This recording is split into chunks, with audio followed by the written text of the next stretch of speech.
பாதகமலாசிரியம் சிறிசெல்நாதனயம் ஸ்ரீராமசுரம் குறும்பஜே சிறியப்பதியான ஸ்ரீமன் நாராயணனுடைய தனிப்பெரும் கருணையினால் பகவத் ராமானுஜருடைய வைபவத்தை 18வது நாளாக இன்று பார்க்க இருக்கின்றோம். துவக்கமாக குருபரம்பரை தியானம் குமுதல் நாச்சியார் அவர்கள் சாதிப்பார்கள். அஸ்மத் குருப்பியோ நமக, அஸ்மத் பரம குருப்பியோ நமக, அஸ்மத் சர்வ குருப்பியோ நமக, ஸ்ரீமதே ராமானுஜாய நமக, ஸ்ரீ பராங்குசதாசாய நமக, ஸ்ரீமத் யாமுனமுனையே நமக, ஸ்ரீராம மிஸ்ராய நமக, ஸ்ரீ புண்டரிகாஷாய நமக, ஸ்ரீமன்னாதமுனையே நமக, ஸ்ரீமதே சடகோபாய நமக, ஸ்ரீமதே விஸ்வக்சேனாய நமக, ஸ்ரீயை நமக, ஸ்ரீதராய நமக.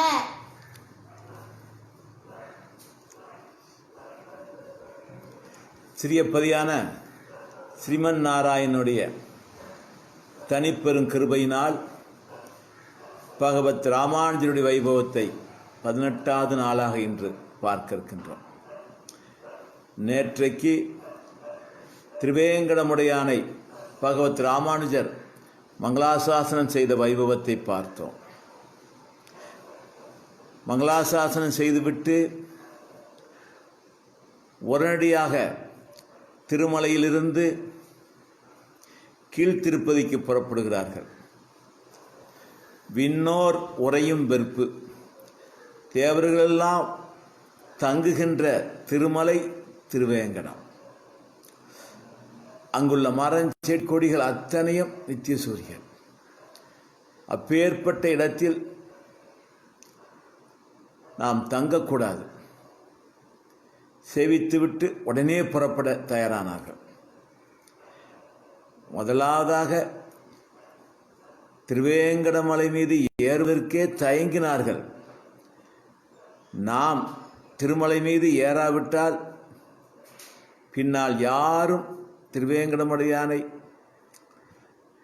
நம்முடைய சம்பந்தமுடையவர்கள் சேவிக்காமல் மங்களாசாசனம் செய்யாமல் போய்விடுவார்களே என்ற காரணத்தினால்தான் பகவத் ராமானுஜர் திருமலை மீது ஏறி எம்பெருமானை சேவித்தார்கள். சேவித்து முடிந்த உடனே புறப்படுகிறார்கள். அப்பொழுது பெரிய திருமலை நம்பி சாமியில் வந்து பகவத் ராமானுஜரிடம், சுவாமி, ஒரு திவ்யதேசம் என்று சொன்னால் 3 இரவுகள் தங்க வேண்டும் என்று சாஸ்திரம் சொல்கிறது. 3 இரவுகள் தங்கி சேவிக்கணும். அப்படித்தான் திவ்யதேச சேவாக்கல கிரமம். அப்படி சாஸ்திரம் சொல்லியிருக்கிற போது சாஸ்திரங்களுக்கு விரோதமாக உடனே சேவித்துவிட்டு உடனே செல்வது என்பது கிரமம் இல்லை. மேலும் நாம் அதை செய்யவும் கூடாது. மற்றவர்களுக்கு வழிகாட்டக்கூடிய நாம செய்யக்கூடாது என்று சொல்லவும் சரி என்று சொல்லி 3 நாட்கள் தங்குகிறார்கள். ஆனால் 3 நாட்களும் ஆகாரம் எதுவுமே அவர் சேர்க்கவில்லை. 3 நாட்களுமே எம்பெருமானை மங்களாசாசனம் செய்வது, அப்படியே அனந்தான்பிள்ளை சுவாமியுடைய திருநந்தவனத்தை பார்ப்பது, அங்கும் அமர்ந்து கொண்டு கைங்கரி செய்வது, திருமலையை சேவிப்பது, இப்படியாக கடந்தது. 3 நாள் முடிந்து விட்டது. இப்பொழுது விடைபெறப் போகிறார்கள். திருவேங்கடமுடையான் முன்பு வந்து நின்றார்கள். நின்று திருப்பல்லாண்டு சேவித்தார்கள். உடனே திருவேங்கடமுடையான், பகவத் ராமானுஜரே, உமக்கும் உம்முடைய திருவடி சம்பந்தம் உடையவர்களுக்கும் லீலாபுதி நித்தியபுதி ஆகிய 2 உபதியுடைய ஐஸ்வர்யத்தையும் நாம் கொடுத்தோம். எங்கே? நம்முடைய தெற்கு வீடான திருவரங்கத்தில் சொன்னோம். அதே தான் இப்பொழுதும் சொல்லுகிறோம். உபய ஊதியும் லீலாபுதி நித்திய உதி ஆகிய 2 உபதிகளையும் உமக்கும் உம்மை சார்ந்தவர்களுக்கும் தருகின்றோம், கொள்வீராக என்று சொல்ல பகவத் ராமானுஜர் மகாபிரசாதம் மகாபிரசாதம் என்று உகந்து ஏற்றுக்கொண்டு உடனே புறப்பட்டு கீழ்த்திருப்பதிக்கு வந்தார்கள். அங்கு பெரிய திருமலை நம்பிசாமி திருமாளிகையில் தங்கினார்கள். அங்கிருந்து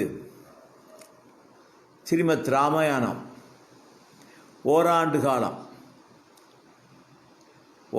காலம் அங்கே தங்கியிருந்து பெரிய திருமலை நம்பிசாமியிடம் நம்முடைய சம்பிரதாய நுட்பங்கள் எல்லாம் ஸ்ரீமத் ராமாயணத்தில் இருக்கின்றன. திருமந்திரார்த்தம், சரமசுலகார்த்தம், துவயார்த்தங்கள் எல்லாம் ஸ்ரீமத் ராமாயணத்தில் சிறப்பாக இருக்கிறது. அது நம்மவர்களுக்குத்தான் தெரியும், மற்றவர்களுக்கு தெரியாது. துவயத்தினுடைய அர்த்தம் முழுமையாக ராமாயணம் பேசுகிறது. இதெல்லாம் நம்முடைய ஸ்ரீ வைஷ்ணவ சம்பிரதாயம் நுட்பமாக தெரிந்தவர்களுக்கு தெரியும். அதையெல்லாம் பகவத் ராமானுஜர் ஓராண்டு காலம் இருந்து கற்றார்கள். அப்படி கற்றுக்கொண்டிருக்கிற காலகட்டங்களில்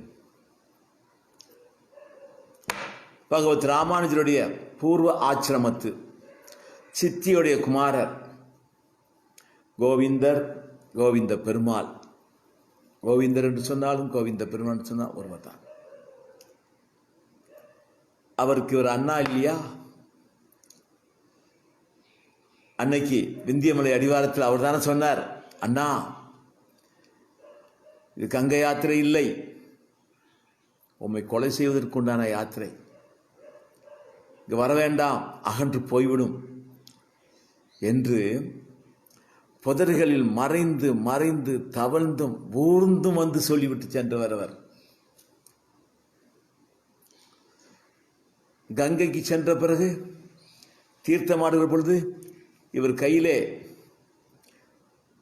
ஒரு சிவலிங்கம் வர உடனே யாதவ பிரகாசர், கங்கையில் தீர்த்தமாடின பலன் உமக்குத்தான் கைமேல் கிடைத்து விட்டது, உலங்கை குறந்த நாயனார் என்று பெயரிட்டு அவரை முழுமையாக சிவ அடியாராக மாற்றிட்டார். திரும்பி வருகிற பொழுது தம்முடைய ஊரில் சென்று அதை பிரதிஷ்டை செய்துவிட்டு வருவதாக சொன்னார். அதே மாதிரி தம் ஊரில் சென்று பிரதிஷ்டை செய்தார்கள்.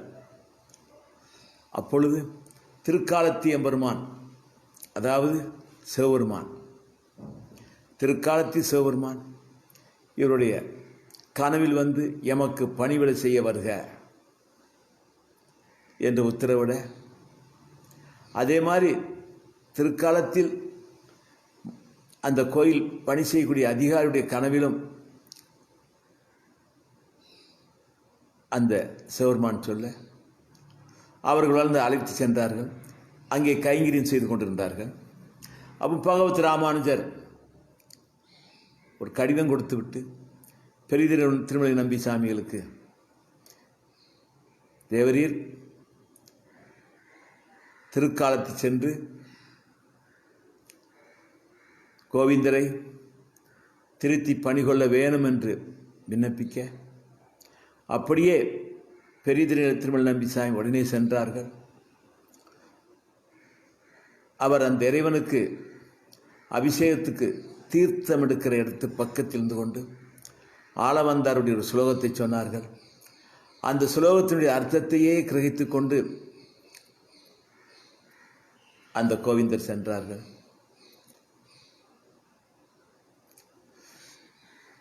அதே மாதிரி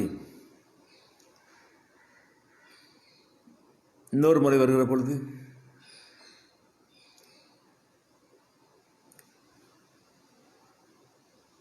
திருவாய்மொழியில் திண்ணன் வீடு,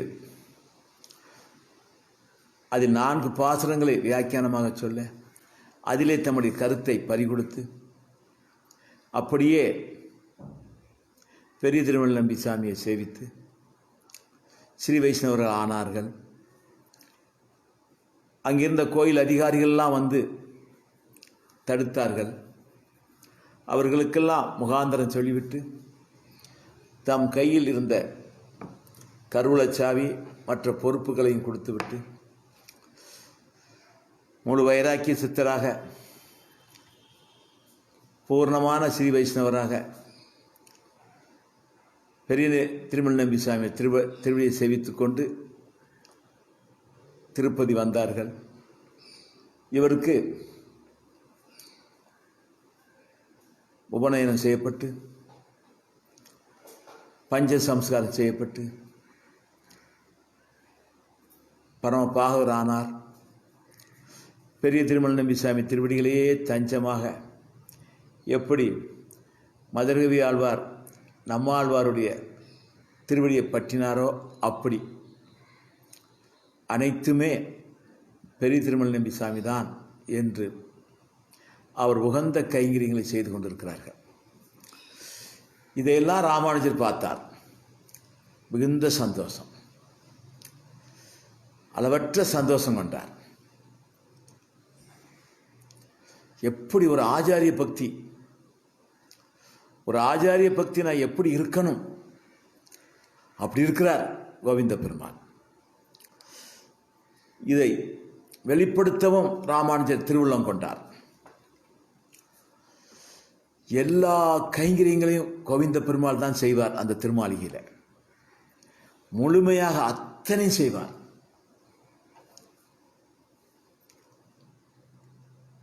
இரவில் பெரிய திருமல் நம்பிசாமியில் சயனிப்பதற்கு படுக்கை திருத்துவார்கள். செம்மையாக படுக்கை தயார் செய்து அதில் மேடு பள்ளம் இல்லாமல், எங்கேயாவது உறுத்தல் என்பது இல்லாமல் நேர்த்தியாக விரிப்புகளை விரிப்பார்கள். விரித்துவிட்டு அந்த விரிப்பின் மேலே இவர் படுத்து பார்ப்பார். எங்கேயாவது மேடு இருக்கிறதா, எங்கேயாவது உறுத்தல் இருக்கிறதா என்பதை பார்த்து சரி செய்து எங்குமே எதுவுமே இல்லை என்று திருப்தி ஏற்பட்ட உடனே பெரிய திருமல் நம்பிசாமி விண்ணப்பிப்பார்கள், தேவரீர் இப்பொழுது சயனிக்கலாம் என்று சொல்லி. அதற்கு பிறகு வந்து இந்த கோவிந்த பெருமாள்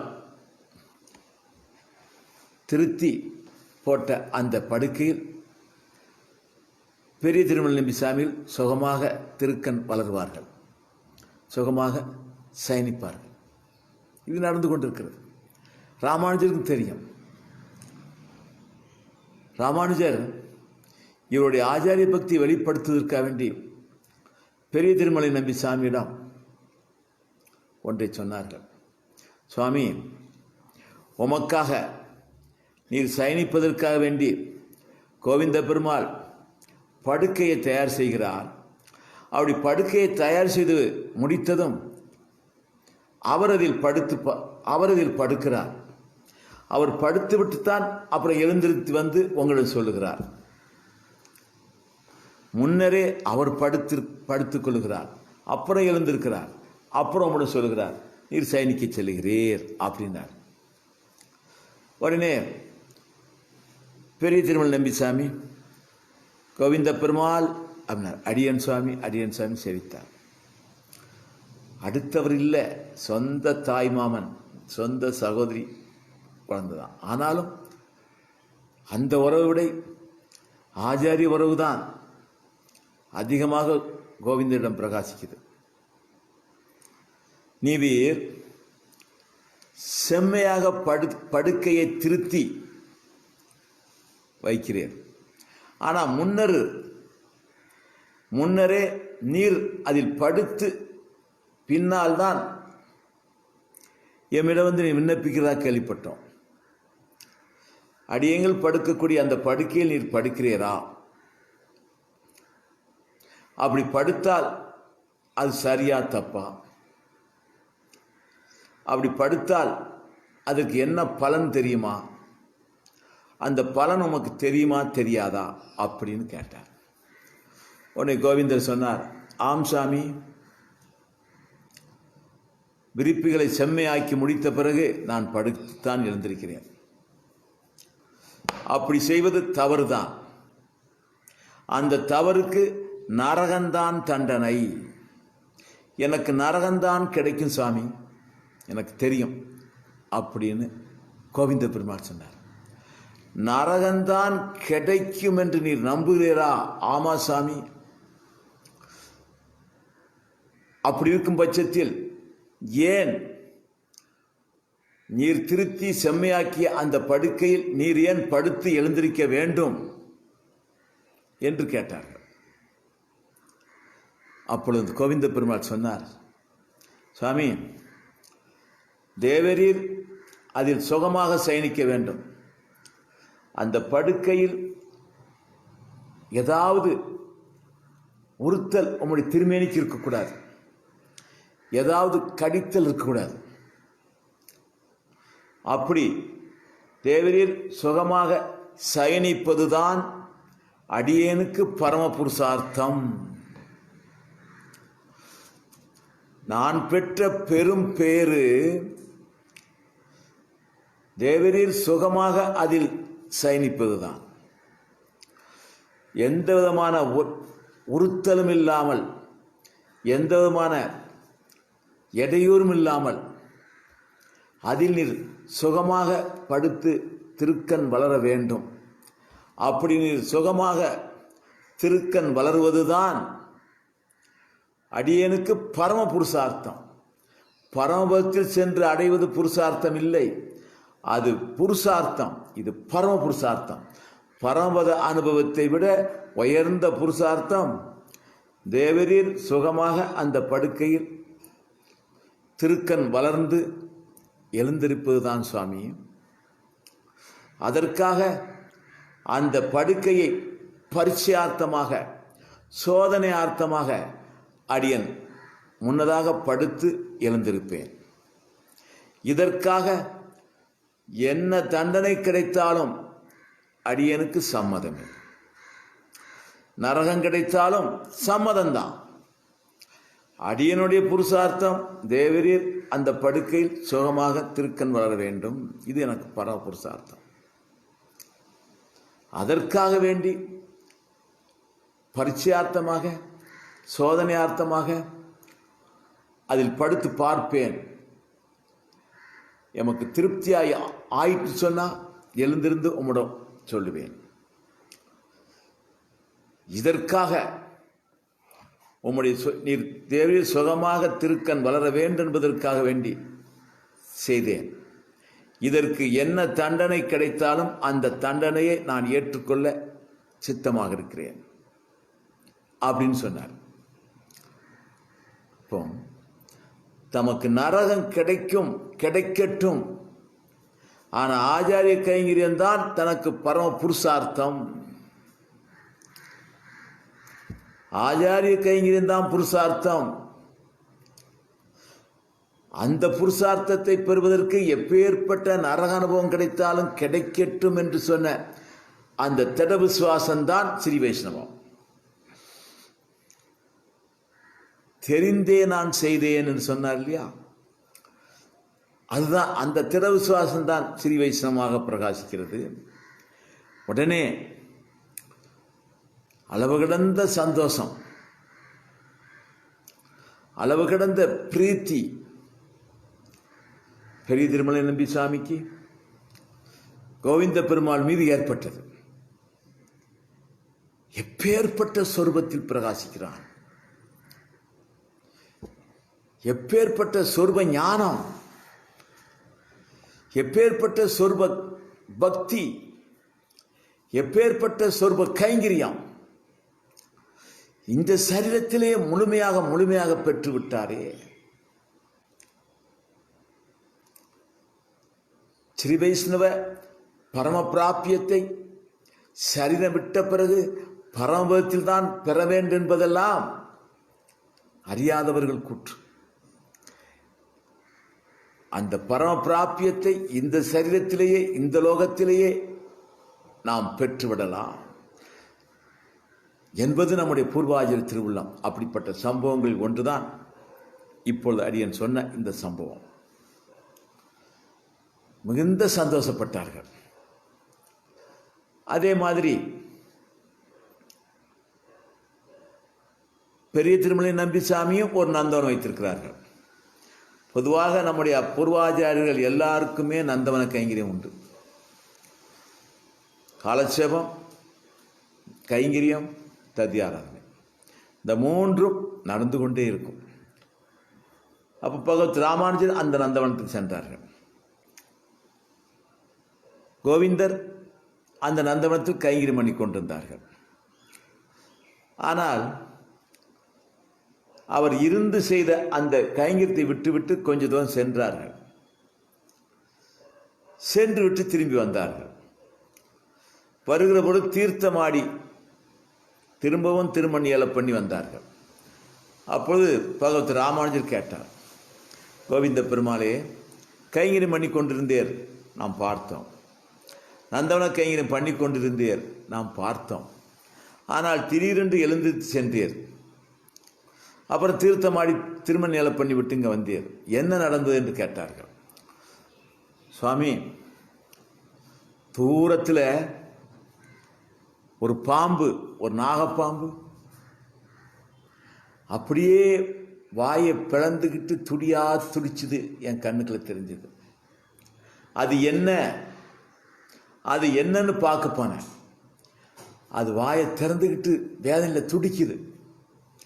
பக்கத்தில் போனேன், அதனுடைய நாக்கை எடுத்து பார்க்கிற பொழுது நாக்கினுடைய அடியில் ஒரு சின்ன முள் குத்தி இருந்தது. அந்த நாகப்பாம்புடைய வாயில் கையிட்டு அந்த முள் எடுத்து தூர போட்டுட்டு அப்புறம் தீர்த்தமாடிட்டு வந்தேன் சுவாமி அப்படின்னார். பகவத் ராமானுஜர் சொன்னார், உனக்கு பயம் இல்லையான்னார். அந்த ஜீவன் துடிக்கிற துடிப்புத்தான் தெரிஞ்சதை தவிர என்னை பற்றி அது இல்லை. அந்த பாம்பு வேதனையில துடிக்கிற அந்த துடிப்புத்தான் எனக்கு தெரிஞ்சதை தவிர வேற ஒண்ணுமே தெரியலன்னார். அது நாகப்பாம்பே கொத்துனா நமக்கு என்ன ஆகுமே, தன்னை பற்றியுள்ள கவலையே இல்லை, பிரத்தியாரை பற்றியுள்ள கவலைதான். அடுத்த ஜீவன் கவலைப்படக்கூடாது, அடுத்த ஜீவன் துன்பப்படக்கூடாது, அடுத்தவர்களுக்கு துயரம் வரக்கூடாது. நாம் பெற்ற பெரும்பேறு நானிலமும் பெற வேண்டியிருக்கக்கூடிய சொர்பந்தான் ஸ்ரீ வைஷ்ணவ சொர்பம். அதில் பூர்ணத்துவத்தை பெற்றுப்பதினால் அது நாகப்பாம்புங்கிற அச்சம் வரல, அந்த நாகப்பாம்புடைய வாயில கை விடுகிறோமுங்கிற அச்சம் வரல, அதனுடைய வேதனை தான் தெரிஞ்சுது. அதை எடுத்து தூக்கி தூரப்பட்டு தீர்த்தமாற்றி வந்தார். தயை சிந்த உடையவர்களுக்கு தன்னை பற்றி கவலைப்பட மாட்டார்கள். பிரத்தியாருடைய துயரம்தான் இவர்களுக்கு பெருந்துயரமாக இருக்கும். பிரத்தியார் படக்கூடிய வேதனை தான் இவருக்கு பெரும் வேதனையாக இருக்கும். அவருடைய தயாளு குணத்தை பார்த்து ராமானுஜர் சந்தோஷப்பட்டார்கள். இப்படியாக ஓராண்டு காலம் முடிந்தது. ராமாயண காலட்சேபம் முடிந்தது. புறப்படுகிறார்கள். பெரிய திருமலை நம்பி சாமியிடம், சுவாமி, ஓராண்டு காலம் உம்மிடம் ஸ்ரீமத் ராமாயணத்தை நம்முடைய பூர்வாச்சாரியர்கள் அருளி செய்த வண்ணம் ஆச்சரியமாக அற்புதமாக கேட்கும் பாக்கியத்தை பெற்றேன். அடியங்களுக்கு திருவேங்கடத்துக்கு வந்ததினால் பெரும் பாக்கியத்தை பெற்றேன். ஆளவந்தார் சுவாமி நியமித்த கட்டளைகள் திருவரங்கத்தில் நிறைய இருக்கிறது. அவைகளை அடியன் செய்ய வேண்டும், விடை கொடுக்க வேண்டும் சுவாமி, அடியன் புறப்படுகிறேன் என்றார்.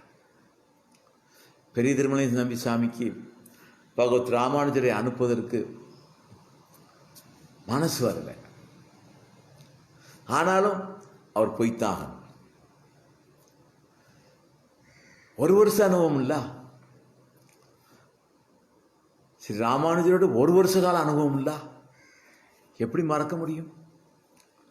உடனே பெரிய திருமலை நம்பி சாமி சொன்னார்கள், ராமானுஜரே,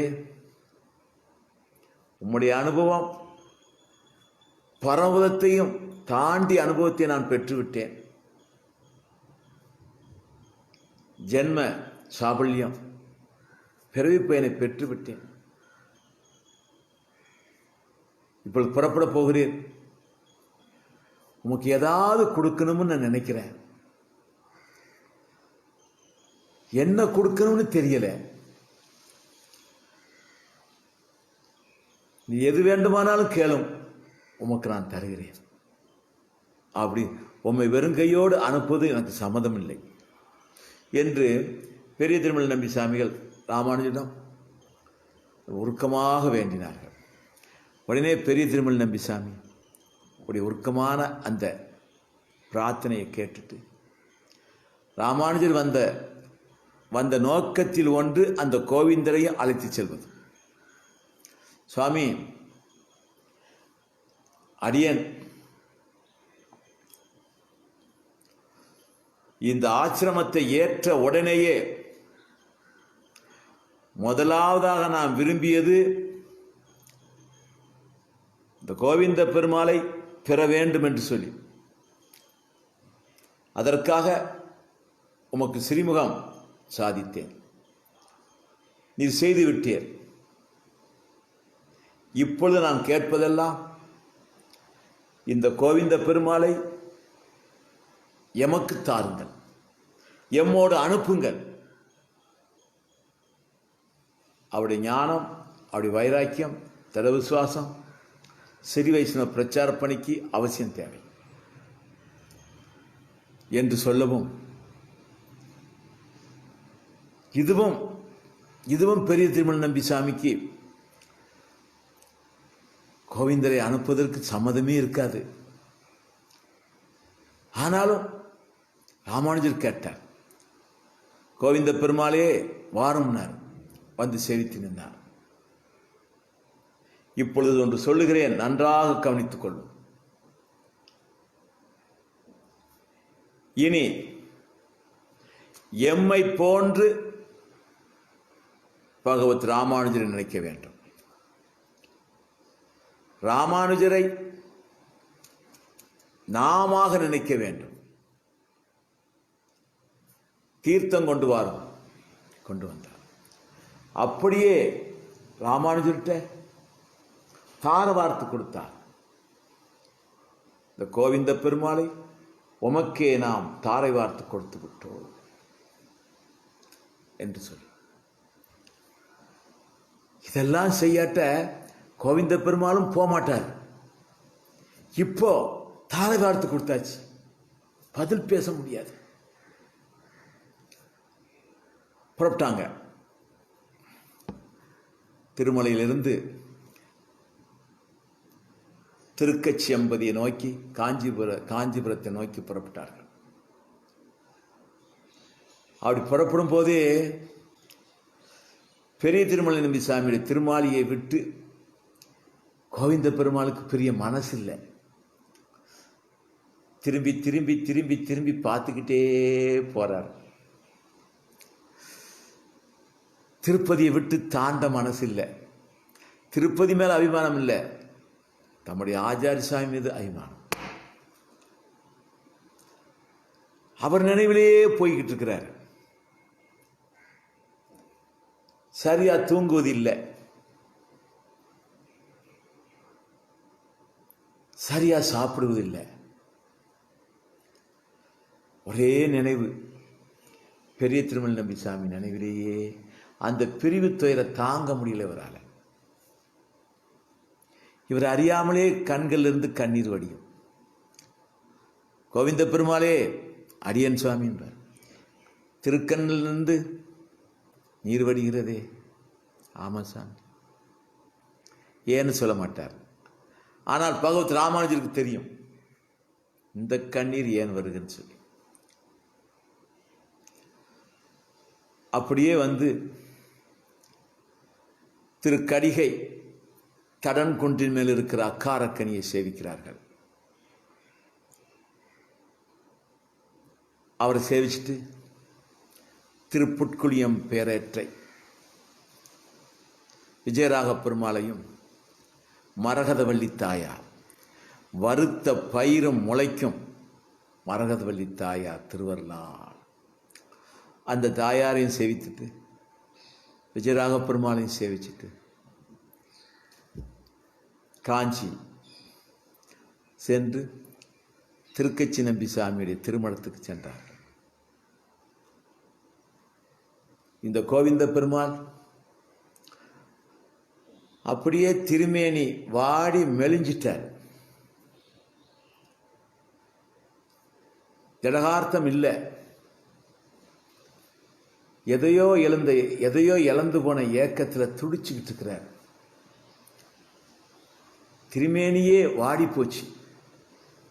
உடனே ராமானுஜர் 2 பேரை துணைக்கு அனுப்பி, கோவிந்த பெருமாளை வாரும்,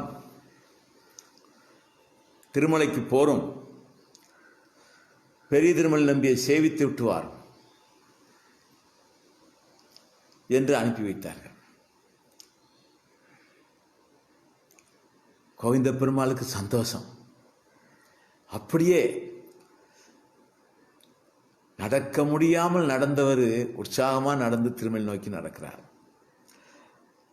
இந்த ராமானுஜருக்கு அனுப்பின 2 வைஷ்ணவம் கூடயே போனார்கள். காஞ்சிபுரத்திலிருந்து நடந்தே போறாங்க. திருமலைக்கு போயாச்சு. கீழ் திருப்பதியில் தானே திருமணம். அங்கே போன உடனே ஆர்வத்தோடு போய் பெரிய திருமலை நம்பி சாமியுடைய திருமாளிகை முன்பாக அந்த திருமுற்றத்தில் அடியேன்னு சாஷ்டாங்கம் விழுந்து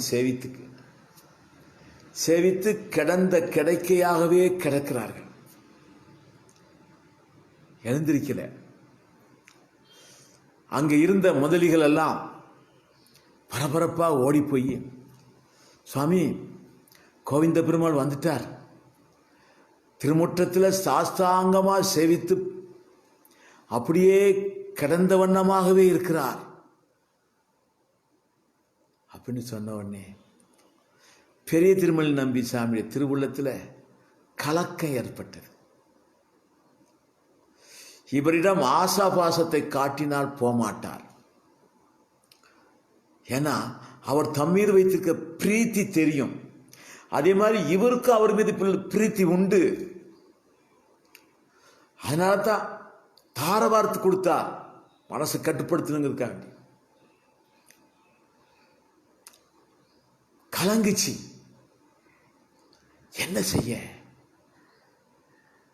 என்ன செய்தால் ராமானுஜரோடு இவர் போகணும். உடனே சொன்னார், அந்த பித்தனை போகச் சொல்லுங்கள், அந்த பித்தனை போகச் சொல்லுங்கள்னார். இதெல்லாம் உண்மையா சொன்ன வார்த்தை கிடையாது. அவர் அனுப்பணும், இதுக்கு வழி தெரியல. அந்த பித்தனை போகச் சொல்லுங்கள் அப்படின்னார். உடனே அவர் அங்க சொல்லுவது இங்க கோவிந்தர் காதுல விழுந்திருக்கணும். ஓடி வந்து, சாமி எழுந்திருப்பிறான், நீர் போவேறான், இங்க இருக்க வேண்டாமா, சாமி பார்க்க மாட்டார், உண்மை மோடு பேச மாட்டார், நீர் உடனே போகணுமா அப்படின்னாங்க. அதே சமயத்தில் பெரிய திருமலை நம்பி சாமி தேவியார், சுவாமி அடியாருடைய விண்ணப்பம், நடந்தே வந்திருக்கான், சாப்பிட்டுருக்க மாட்டான், தூங்கியிருக்க மாட்டான், பாசம், நடந்து வந்து இங்க வந்து விழுந்துட்டான். அவனை ஆதரிச்சு ஒரு வார்த்தை சொல்லி அவனுக்கு தீர்த்தம் கொடுத்து பிரசாதம் கொடுத்து அனுப்பி வச்சா என்ன சுவாமி?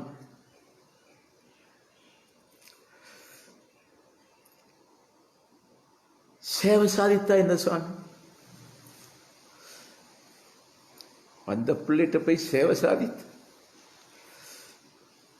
ஆதரித்து ஒரு வார்த்தை பேசி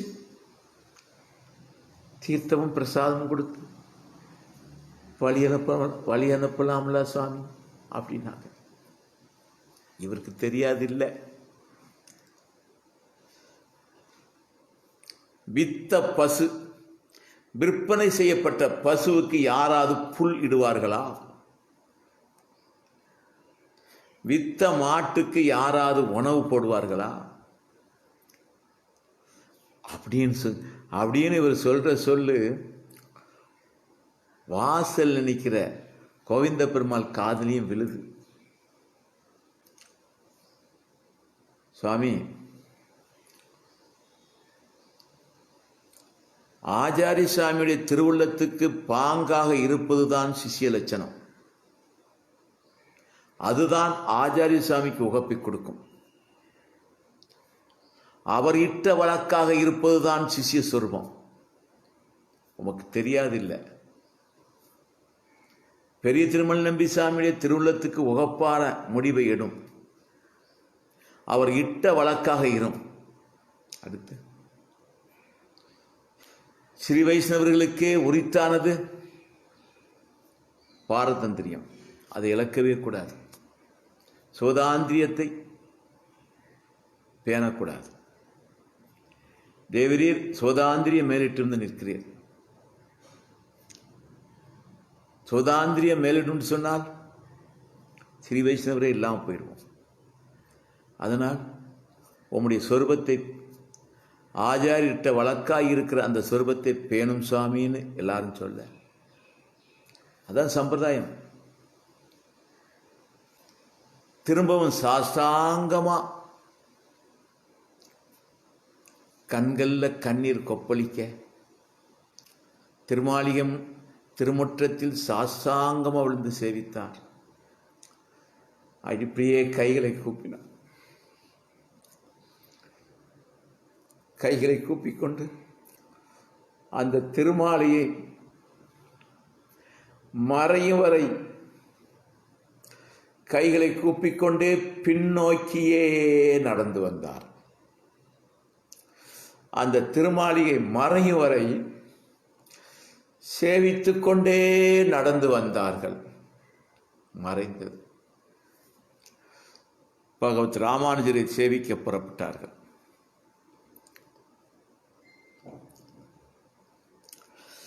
இதை போய் பெரிய திருமலை நம்பி சாமியிடம் சொல்ல போனா அப்படியே இவர் விரித்த அந்த படுக்கையில விழுந்து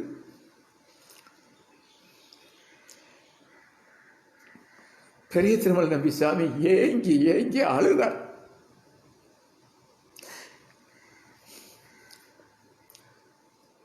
முந்தைய நாள் பிரித்த படுக்கையில படுத்து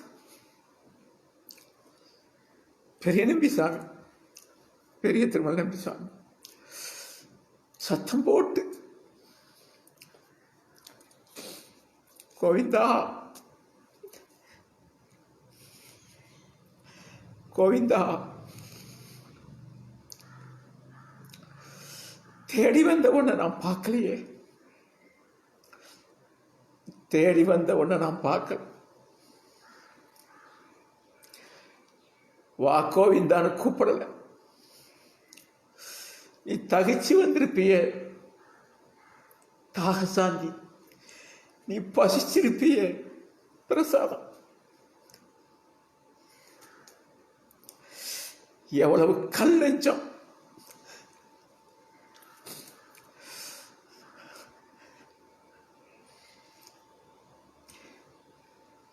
நீயாவது சேவி, நீ சேவிச்சுட்டு போயிட்ட, உன்னை நான் எப்படி மறக்க போறேன் அப்படின்னு இவர் துடிக்கிறார். ஆச்சாரிய சுவாமி துடிக்கிறார். தேவிகள் கண்ணீர் விட்டு அழுதாங்க. திருமாளிகளை எல்லாரும் கண்ணீர் விட்டாங்க. அப்படி இருக்கணும். ஆச்சாரிய சிஷ்ய சம்பந்தம் அப்படி இருக்கணும். அப்படி இருக்கணும். அப்படி இருந்தா தான் பரம பிராபியம்.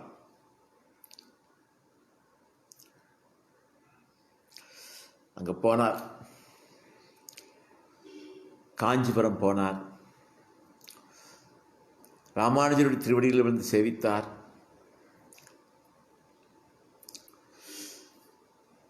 பெரிய திருமல் நம்பிசாமியை சேவித்தீரா என்றார். பதில் பேசல. பாசத்தால கண்ணீர் பொங்குச்சு. என்ன நடந்திருக்கும் என்பது ராமானுஜருக்கு தெரியும். கீழ்த்திருப்பதிலே என்ன நடந்திருக்கும் என்பது தெரியும். அப்படியே வந்தார், ஆர்வத்தோடு ஆசாபாசத்தோடு அப்படியே கட்டி அணைச்சார். அணைச்சி அபிமானத்தை எல்லாம், தன்னுடைய அபிமானமெல்லாம் பொங்கும்படியாக அரவணைச்சார். அந்த அரவணைப்பு, அதுக்கு அர்த்தமே வேற. இனி பாசம் கூட இங்க வந்துடும். அதுக்கப்புறம் கோவிந்தரை அனுப்பிட்டு அந்த 2 பேரை கூப்பிட்டு என்ன நடந்துன்னார். நடந்ததை சொன்னாங்க. ராமானுஜர், இதை தவிர வேற ஒன்றும் செய்ய முடியாது, இதை தவிர ஒன்றும் செய்ய முடியாது அப்படின்னு சொல்லிட்டு கோவிந்த பெருமாளை அரவணைத்து தன்னோடே வச்சு இங்க காஞ்சி வரராஜ பெருமாளை சேவித்து விடை கொண்டார்கள். வரராஜ பெருமாளும் திருமலைக்கு சென்று வந்தீரோ என்று விசாரித்து வழி அனுப்பினார்கள். திருவரங்கம் சென்று தன்னுடைய மடத்துக்கு போனார்கள். திருமடத்தில் எப்பொழுதும் கோவிந்தர் ராமானுஜரை விட்டு பிரியாமல் இரவும் பகலும் கைங்கரியம் பண்ணிக்கொண்டே இருக்கிறார்.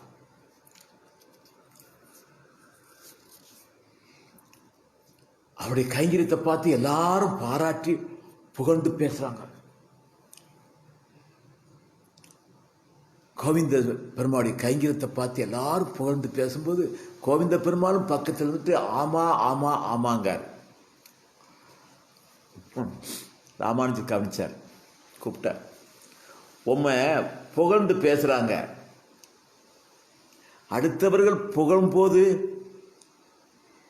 வெக்கப்பட வேண்டாமா? இதெல்லாம் எனக்கு பொருந்தாது என்று நைச்சியம் பாவித்து சொல்ல வேண்டாமா? இது ஆமா ஆமான்னு சொல்லிட்டு இருக்கிறது அப்படின்னு கேட்டார். சுவாமி, இந்த புகழ்ச்சி எனக்கு கிடையாது. அடியே எங்க இருந்த சம்சாரிகளிலும் கடைக்கெட்டு, நித்திய சம்சாரிகளை விட கெட்டு போய் திருக்காலத்தில் இருந்த என்னை அழைச்சு கொண்டு வந்து விளச்சனமாக்கி சொருப ஞானம், சொருப பக்தி, சொருப கைங்கரியம் எல்லாம் போதித்து இரவும் பகலும் கைங்கரியம் செய்ய வைத்தது தேவரீர் தானே. என் நிலை எங்க இருந்தது? என்னை உருவாக்குனது தேவரீர் தானே. உம்முடைய நீர் திருத்தி பணி கொண்டதற்கு அடையாளம் அடியேன். உம்மால் திருந்தினது அடியேன், திருத்தினது நீர். இந்த புகழ்ச்சியெல்லாம் உமக்குத்தான் சார். இந்த புகழ்ச்சியெல்லாம் ராமானுஜருக்குத்தான் என்று சொல்லி நான் உம்மை நினைத்தே சொல்லிக் கொண்டிருந்தேன் அப்படின்னார். அடியனுக்கு இல்லை சாமி, என்னை திருத்தி பண்ணி கொண்ட உமக்குத்தான் தகும் தகும் தகும் என்று சொன்னேன் சாமி.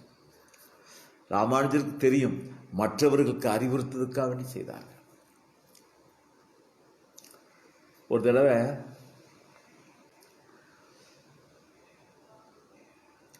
ஒரு இடத்துல வந்துகிட்டு இருக்கிற போது பகவத் ராமானுஜருக்கு ஒரு பெண் சிஷியை அந்த திருமாளிகை முன்னதாக இந்த கோவிந்த பெருமாள் ஒரு நாளிகை பொழுது நின்று வருகிறார். இதை சொன்னார்கள். அந்த சிஷியை திருமாளிகை முன்பு கோவிந்தர் ஒரு நாளிகை பொழுது நின்று கொண்டு வருகிறான்னு சொல்லி ராமானுஜர் கேட்டார். அந்த சிஷியை அந்த அம்மாள் வீட்டு முற்றத்தில் ஒரு நாளிகை பொழுது நின்னிராம, ஆமாம் எதனால்? சுவாமி, அந்த அம்மா உம்மை தாலாட்டு, ராமானுஜர் தாலாட்டுன்னு அப்படி சேவிச்சாங்க சாமி. உம்மை பற்றி தாலாட்டு பாடி சேவிச்சதை கேட்ட உடனே எனக்கு நகல முடியலை. அந்த பாட்டை நிறுத்தினாங்க, நகண்டு வந்துட்டேன் சார். பகவத் ராமானுஜருடைய கல்யாண குணங்களை கேட்பதில் அப்படி ஈடுபாடு. இப்படி இருக்கும்போது இவருடைய தாயார், இவர்களுக்கெல்லாம் பாலியத்திலேயே திருமணம் ஆயிட்டுது. பழைய காலத்து சம்பிரதாயம். இந்த கோவிந்தருடைய தாயார் வந்து, கோவிந்தா, என்னம்மா உன்னுடைய ஆத்துக்காரி பக்குவம் ஆயிட்டா, அவளோடு வாழ வேண்டாமா? ஆகட்டுமா, அப்படியே ஆகட்டுமா. அம்மா, நான் தனியாக இருக்கும்போது வந்து சொல்லு. இருளும் தனியும் இரவும் தனிமையுமாக இருக்கிற பொழுது ஞாபகப்படுத்துமா அப்படின்னு அம்மாவுக்கு சொல்லிட்டார். ஆனால் இவர் தான் இரவும் பகலும் ராமானுஜர் கைங்கரியம் பண்ணிட்டு இருக்காரு. இரவு வரும், ஆனால் தனிமை வராது. இவருடைய தாயார் வந்து ஒவ்வொரு நேரம் மகனை பார்த்தா மகன் கைங்கரியத்தில் இருக்கார். ராத்திரியெல்லாம் கைங்கரியம். பல நாள் இவன் தனிமையில் ராத்திரி இருப்பான்னு சொல்லணும்னு வந்தான், வாய்க்கலை. உடனே இது தீர்வில்லை, ராமானுஜர்கிட்ட போய் சொல்லிட வேண்டியதான முடிவு பண்ணான். ராமானுஜர் யாரு? பூர்வ ஆசிரமத்தில் சித்தி, தம்முடைய தாய் கூட பிறந்த சகோதரி. இப்போ இவர் சன்னியாசி. ராமானுஜரை பார்க்க போன உடனே ராமானுஜர் வரவேற்று சௌக்கியமா இருக்கீங்களான்னு நலம் விசாரிக்கிறார். சௌக்கியம்தான், நலந்தான். என்ன என்ன குறை? இழுத்து பேசுறிய? கோவிந்தனுக்கு கல்யாணத்தை முடிச்சு வச்சோம். மருமகா பெரியவளாயிட்டா, வாழ வேண்டாமா? ஏன்? அது என்ன தடை? மாட்டங்கிறாரா? அப்படிலாம் மாட்டுன்னு சொல்லலை. பின்ன இருளும் தனிமையும் இருக்கும்போது என்னை கூப்பிடுன்னு சொன்னார். எப்போ பார்த்தாலும் கைங்கரியத்தில் இருக்காரு, கூப்பிட முடியல. அதனால தான் உங்கள்கிட்ட சொல்ல வந்தேன் அப்படின்னா. அப்படியா கோவிந்தரே, இங்கே வாரும். அடியன் சுவாமி, எம்முடைய உத்தரவு, ஒரு ருது காலத்தில் திருமாலிக்கு போய் வாழ்ந்துட்டு வார், மனைவியோடு வாழணும்.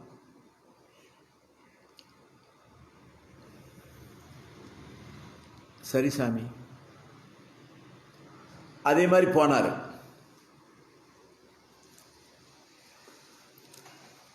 அதே மாதிரி அவருக்கு சாந்தி முத்தம் ஏற்பாடு பண்ணினார்கள்.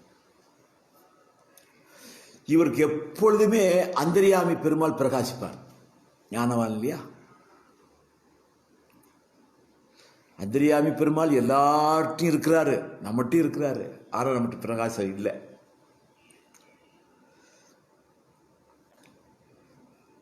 கோவிந்தர்கிட்ட எப்பொழுதும் பிரகாசிப்பார். ஆனால் ஆத்ம ஞானத்திலே இருந்துகிட்டு இருப்பார். அந்த அந்தரியாமி பெருமாளுடைய அனுபவம் இவருக்கு வந்துடும். மனைவியோடு இருக்கும்போது அந்தரியாமி பெருமாளுடைய அனுபவம் தான் வந்துச்சு. அந்த அனுபவத்தெல்லாம் விடிய விடிய விடிய விடிய எம்பெருமானை பற்றி சொல்லிக்கிட்டே இருந்தார் தம்முடைய மனைவிட்ட. விடிஞ்சும் போச்சு.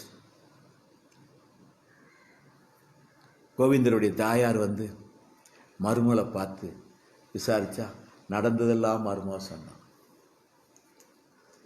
விடிய விடிய பகவத் விஷயம்தான். இப்படி ஒரு நாள் இல்லை, பல நாள். அவ கேட்டா, மகனே என்னப்பா இது?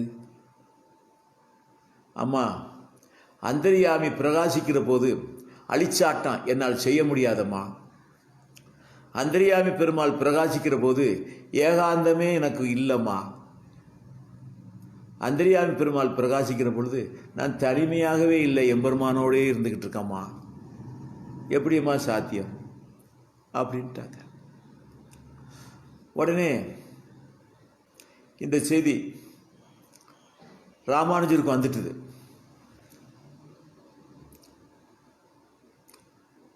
எப்படியோ அவருடைய தாயார் வந்து விண்ணப்பம் பண்ணிட்டாங்க.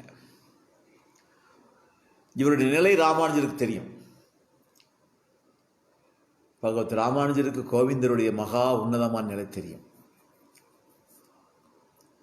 கோவிந்தரே வாரும் வந்தார்.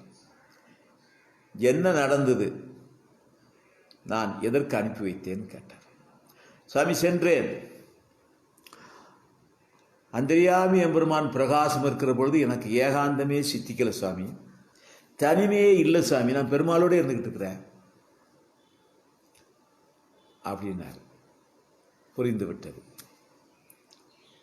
இனி இவர் இல்லற தர்மத்தில் லயிக்க மாட்டார். ராமானுஜருக்கு தெரிஞ்சது. உடனே இவருடைய திருத்தாயரை கூப்பிட்டார். வந்தாங்க. அம்மா, உம்முடைய திருக்குமாரர் உடைய நிலை உங்களுக்கு தெரியுமா? நிலையை தெரிஞ்சு என்ன செய்ய? நிலையை தெரிஞ்சு என்ன செய்ய? வருத்தப்பட்டாங்க. அவரை சாதாரண மனிதராக நினைக்காதீர்கள். கோவிந்தர் சாதாரண மனிதரே கிடையாது. முழுக்க முழுக்க தெய்வாம்சம், நித்தியசூரிய அம்சம் கைவரப்பெற்றவர். நீங்க சாதாரண சராசரி வாழ்க்கையை நினைத்து கவலைப்படுகிறீர்கள். மகா உன்னதமான நிலையில் இருக்கிறார். இதை எப்படி உங்களுக்கு நான் சொல்லி விளக்குவதுன்னு தெரியல. ஆனாலும் புரிய வைக்கிறேன் அப்படின்னு சொல்லிட்டு ஒரு ஊசி எடுத்தார். அம்மா, அந்த ஊசியை பிடிங்க. பக்கத்தில் ஒரு இருட்டு அறை இருக்குது. அந்த இருட்டு அறையில் வீசிட்டு வந்துருங்க அப்படின்னார். இந்த அம்மா அப்படியே அந்த ஊசியை கொண்டு போய் கதவை திறந்து அந்த இருட்டு அறையில் வீசிட்டு வந்துட்டாங்க. வந்த பிறகு அங்கே இருந்த சில சிஷ்யர்களை கூப்பிட்டு ராமானுஜர் கையில் விளக்கையும் கொடுத்து, இந்த அம்மா அந்த இருட்டு அறையில் இந்த ஊசியை தவற விட்டாங்களா, நீங்கள் எடுத்துட்டு வாங்க அப்படின்னு விளக்க கையில் கொடுத்து அனுப்புனார். இவங்க விளக்கோடு உள்ளே போனாங்க. அந்த இருட்டறையை திறந்து தேடி பார்த்தாங்க. ஊசியை கண்டுபிடிக்க முடியலை. ஒரு நாளைக்கு பொழுது தேடி பார்த்தாங்க, ஊசியை கண்டுபிடிக்க முடியலை. யோசனை பண்ணாங்க. வீடு முழுக்கும் தூத்து, அதை அப்படியே வெளியே கொண்டு வந்து தேடி பார்த்துருவோம் அப்படின்னு முடிவு பண்ணி அதுக்குள்ள வார்கோலை எடுத்து தயாராகிட்டாங்க. ராமானுஜர் பார்த்தார், கூப்பிட்டார். என்னாச்சுன்னார். சாமி, தேடாத இடம் கிடையாது. இல்லை சாமி, அதனால் தூத்து அந்த குப்பையெல்லாம் வெளியே கொண்டு வந்து தேடலாம்னு நினைக்கும் சாமினார். வேண்டாம், வந்துருங்க. கோவிந்தரை கூப்பிட்டார். கோவிந்தரே வாரும். அம்மா ஏதோ ஒரு பொருளை உள்ள தவற விட்டாங்களாம், நீர் போய் கண்டு எடுத்துட்டு வரோம் அப்படின்னு விளக்கு இல்லாமலேயே கோவிந்தரை அனுப்புனாங்க. இருட்டும்ல கோவிந்தர் உள்ள போனார். போன உடனேயே இவர்கிட்ட ஊசின்னு சொல்லலை, ஒரு பொருள்னா சொன்னாங்க. அவங்ககிட்ட ஊசினே சொன்னாங்க. கோவிந்தர் போன உடனே அந்த ஊசி எடுத்துட்டு வந்தார். விளக்கு கிடையாது. சாமி, இந்த ஊசியை தவிர அந்த அறையில் ஒன்றுமே கிடையாது சாமின்னார்.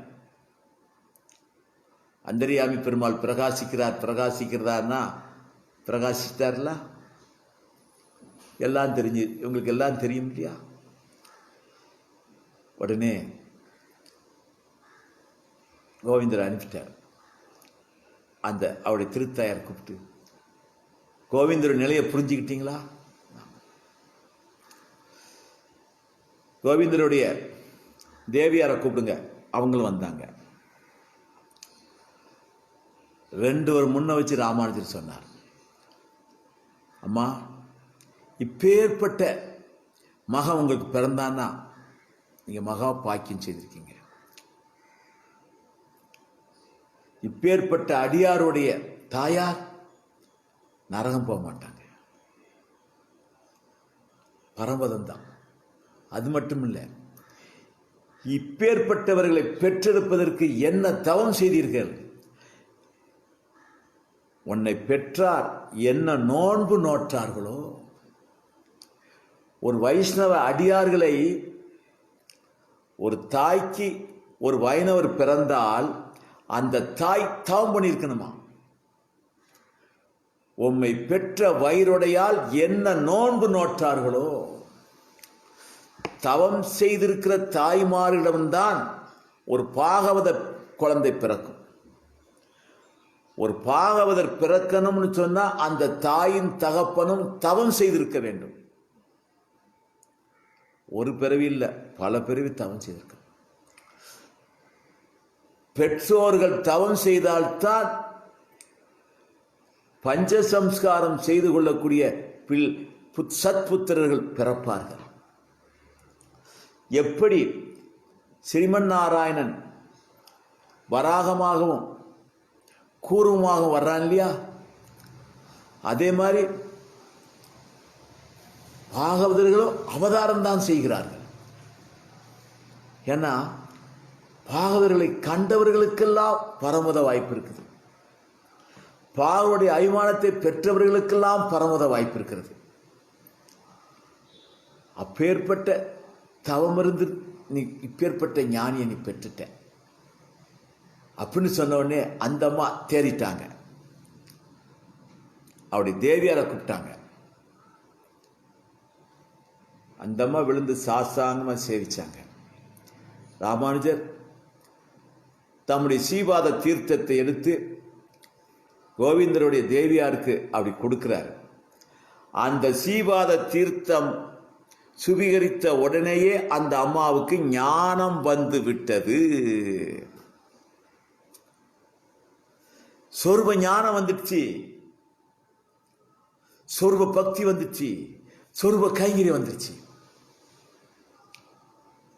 நிறைந்த நிலைக்கு வந்துட்டாங்க. பகவத் ராமானுஜர் என்ன நினைச்சு தீர்த்தம் கொடுத்தாதோ அதிலேயே படிச்சுட்டு அந்த அம்மாவே, சுவாமி அடியனுக்கு கைங்கரியம் செய்யணும் சுவாமி, தேவரீர்களுக்கெல்லாம் அடியனுக்கு சந்நியாசாசிரமத்தை பிரசாதிக்க வேணும்னு அந்த அம்மாவே விண்ணப்பம் பண்ணிட்டாங்க. அப்படியே கோவிந்தருடைய தேவியருக்கு சந்நியாசாசிரமத்தை அருளுகிறார். சிற்றாண்டார் என்று பேரு சூட்டப்பட்டது. கோவிந்தருக்கு முன்பாகவே கோவிந்தருடைய தேவியாருக்கு ஞானம் வந்து கோவிந்தருடைய தேவியார் சந்நியாச ஆசிரமத்தை மேற்கொண்டாச்சு. இப்போ கோவிந்தரை கூப்பிட்டார், நீர் சந்நியாசி தர்மத்தில் இருக்கிறீர், ஆனா பிரம்மச்சாரியா இருக்கிறீர், இது கூடாது, ஏன் நீர் சந்நியாசத்தை மேற்கொள்ளவில்லை?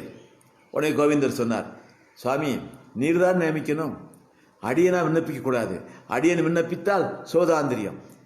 சிஷியனுக்கு தகுதியறிந்து சிஷியருடைய தகுதியறிந்து உபதேசிக்க வேண்டிய பொறுப்பு ஆச்சாரிய சுவாமி பொறுப்பு என்று சொல்லவும் கோவிந்தரை உடனடியாக சந்நியாச ஆசிரமத்தை மேற்கொள்ளும்படி செய்தார். காசாயங்களை கொடுத்து திரிதண்டத்தை கொடுத்து தம்முடைய பேராகிய எம்பெருமானாருங்கிற பேரை சூட்டினார். எம்பெருமானாருங்கிற பேரை சொன்ன உடனே கோவிந்தருடைய முகத்தில் கொஞ்சம் வருத்தம் வந்துச்சு. கோவிந்தரே, நீர் விரும்பியபடி சந்நியாச ஆசிரமத்தை தந்து விட்டோம், உம்முடைய முகம் ஏன் சுளிக்கிறதுனாரு? எம்பெருமானாருங்கிற பேரு அது ஒருவருக்குத்தான் தகுதி, அடியனுக்கு தகுதியா சுவாமி? வேண்டாம். அப்போ அதை சுருக்கி எம்பார், நடுவில் சில எழுத்துக்கள் எடுத்துட்டு எம்பார்னு மாற்றி விட்டார். ஆக எம்பார் சன்னியாசி தர்மத்தை மேற்கொண்டு விட்டார்கள். இந்த அளவில் இன்றைய காலட்சேபத்தை நாம் பூர்த்தி செய்கிறோம். தொடர்ந்து நாளைக்கு தொடரும். மகா மகா பரிசுத்தத்தை தரக்கூடிய இந்த காலட்சேபம் ஸ்ரீமன் நாராயணுடைய திருவருள் வாய்க்கப் பெற்றவர்களெல்லாம் கேட்டுக்கொண்டிருக்கிறீர்கள், கேட்கவும் செய்வீர்கள். உங்களுடைய அபிமானத்தை பெற்றவர்கள் சொந்த பந்தங்களை கேட்க செய்யுங்கள். அடியங்களுடைய காலட்சேபங்கள் அத்தனையும் ஸ்ரீ பரகாலன் ராமானுஜதாசன் சொல்லக்கூடிய யூடியூப்பில் பதிவாயிருக்கிறது. அடிக்கடி இதெல்லாம் கேட்கணும். கேட்க கேட்க நாமளும் பூர்வாச்சாரியுடைய பரம கிருபைக்கு பாத்திரமாகவும் அப்படி கேட்கும்படியாகவும் விண்ணப்பம் செய்து கொண்டு ஸ்ரீராமச்சந்திரன் தத்வோத்திரம் தத்பாத கமலாசிரியம் ஸ்ரீசைலநாதனயம் ஸ்ரீராமச்சந்திரன் குறும் பஜைன்னு சொல்லிக்கொண்டு நாளைக்கு சாயந்தரம் 4:30 மணிக்கு மீண்டும் ஒருவர் சேவிப்போமாக.